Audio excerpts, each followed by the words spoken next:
Bismillahirrahmanirrahim. Myself, Professor Nida Mubin. Welcome to all of you on my YouTube channel in biology class. The topic for today is from Biology Part 2, chapter number 15, and it's lecture number 3. The objective of today's lecture is must be understand about osmoregulation in different environment. The content of today's lecture, which we learn at the end of this lesson, is osmoregulation in marine water, fresh water and in terrestrial environment. First of all आप सबको हम पिछले lectures में ये पढ़ चुके हैं कि ओस्मो रेगुलेशन का मतलब होता है कि maintenance of salt and water concentration in body. अब डिफरेंट इन्वायरमेंट में एनिमल्स जब रहते हैं तो उनकी वाटर, सॉल्ट, ये सारी जो होती हैं वो भी क्या होती हैं, डिफरेंट होती हैं. फॉर एग्ज़ाम्पल हम कहते हैं कि अगर हम बात करते हैं ओस्मो रेगुलेशन की, ओस्मो रेगुलेशन मेरीन सिस्टम में, उसमें हम डिस्कस करेंगे डिफरेंट फिशेस, डिफरेंट लाइक सबसे पहले हम डिस्कस करते हैं इनवर्टिब्रेट्स. जो इनवर्टिब्रेट्स हैं वो ओस्मो कन्फर्मर होते हैं. और लास्ट लेक्चर्स में हम पढ़ चुके हैं कि ओस्मो कन्फर्मर वो होती हैं जिन्हें ज़रूरत ही नहीं होती रेगुलेट करने की, बल्कि उनका हमेशा जो ओस्मो रेगुलेशन है वो कंफर्म रहती है, उसमें फिक्स है, वो चेंजेस नहीं है उसमें. नेक्स्ट है हमारे पास हैग फिशेस. अगर हम वर्टिब्रेट्स में हैग फिशेस देखें तो ये आइसोटोनिक इन्वायरमेंट में रहते हैं. आइसो का भी मतलब होता है कि जिनके अंदर और बाहर सॉल्ट कंसंट्रेशन सेम होती है. नेक्स्ट है हमारे पास कार्टिलेजियस फिशेस. ये ज़्यादा वो फिशेस हैं जिनको मेंटेन करना पड़ता है अपना lower internal salt concentration than that sea water, क्योंकि जो सी वाटर है उसके अंदर सॉल्ट कंसंट्रेशन क्या होती है, ज़्यादा होती है. तो इनकी जो किडनी है वो ओस्मो रेगुलेशन के थ्रू एक्सक्रीट करती है salt by the use of gills.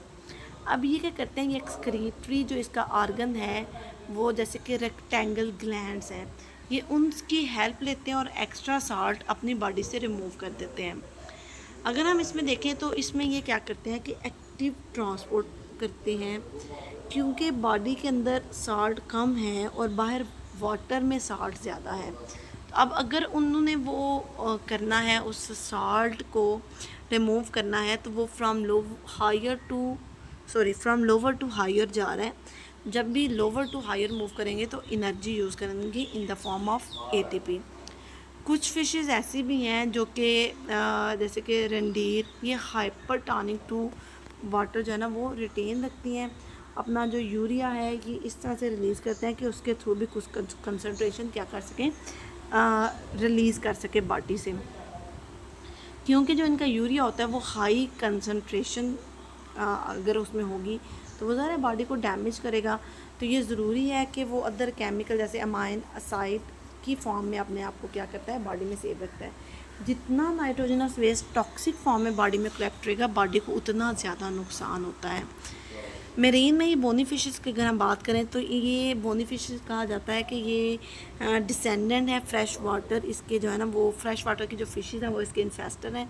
लेकिन बाद में इसने मेरीन में रहना शुरू कर दिया और अपनी बॉडी के अंदर फिर इसने क्या की, चेंजेस की, और जो है ना वो इसने लॉस किया water from the hypotonic to hyper भी हम पहले लेक्चर में पढ़ चुके हैं.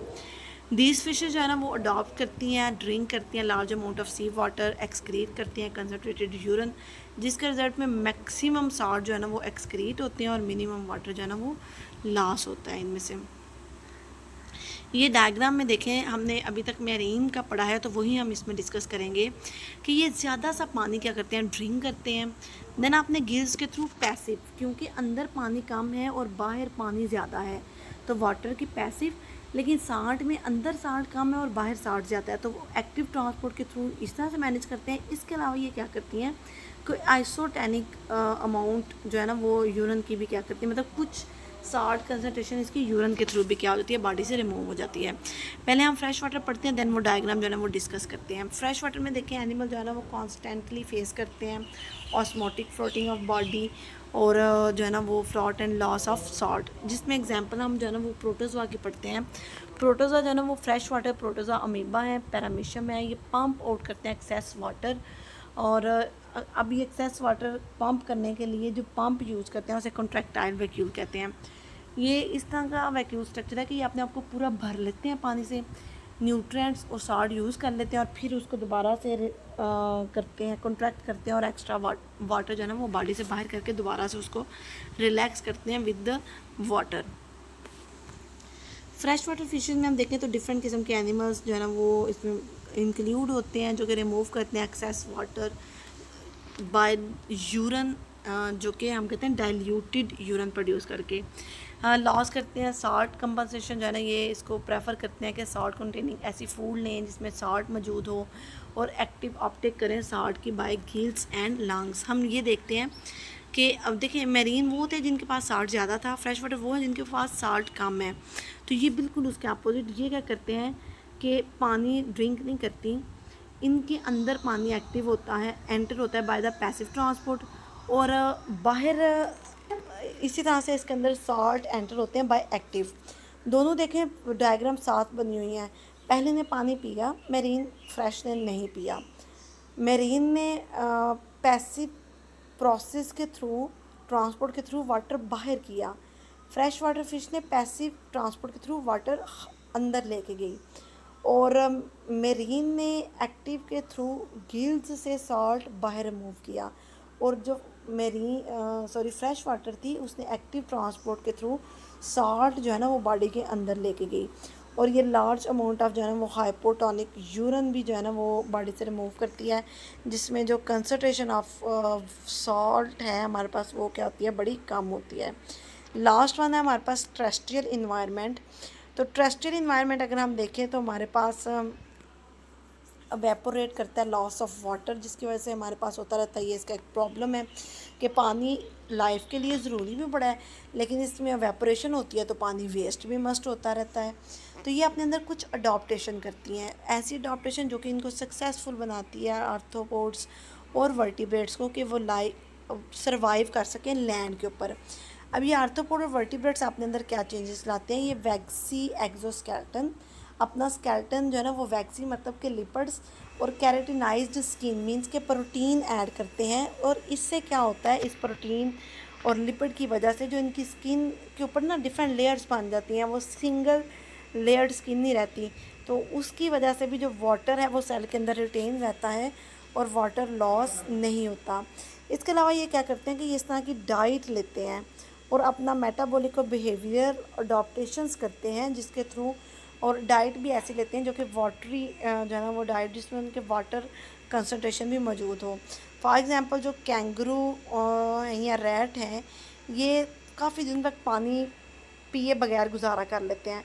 अब ये क्या करते हैं कि ऐसा नहीं है कि इनके सेल बॉडी में तब पानी यूज़ नहीं हो रहा होता, ये इस किस्म के फूड्स लाइक सीड्स ऐसे खाते हैं, डेजर्ट प्लांट्स जो प्रोड्यूस करते हैं जिनके अंदर वाटर जो है ना उसने रिटेन किया होता है, तो इस तरह से इनके मेटाबॉलिज्म में वाटर भी जो है ना वो पहुंचता रहता है। इसके अलावा ये कंसनट्रेटेड यूरिन रिलीज़ करते हैं, उसको मैक्सिमम वाटर जो उनकी बॉडी को चाहिए होता है वो अब्सॉर्ब कर लेते हैं, एक्स्ट्रा वाटर जो है ना वो कोशिश करते हैं कि वाटर रिलीज़ ना किया जाए, मैक्सिमम अपने अंदर रिटेन रखा जाए। एनहाइड्रोप्सिस इंपॉर्टेंट शॉर्ट क्वेश्चन, एक ऐसा प्रोसेस है टेरेस्ट्रियल एनिमल जो कि टॉलरेट करते हैं डिहाइड्रेशन, मींस कि ये पानी पिए बगैर भी रह सकते हैं। डिफरेंट किस्म के एनिमल्स, इसमें कैमल बेस्ट एग्जांपल है, वो पानी पी लेता है अपनी बॉडी में स्टोर कर लेता है, उससे भी वो गुजारा करता रहता है। दूसरा इसकी बॉडी के अंदर एबिलिटी होती है कि वो कुछ अर्से तक पानी पिए बगैर भी रह सकती है। आज का बस ये एक ही टॉपिक था, osmoregulation in different environment, जिसमें हमने डिस्कस किया in marine, fresh water and terrestrial. उम्मीद रखती हूँ कि आपको समझ आई होगी। कोई ऐसा टॉपिक जिसकी आप वीडियो चाहते हैं वो कमेंट में ज़रूर लिखिएगा।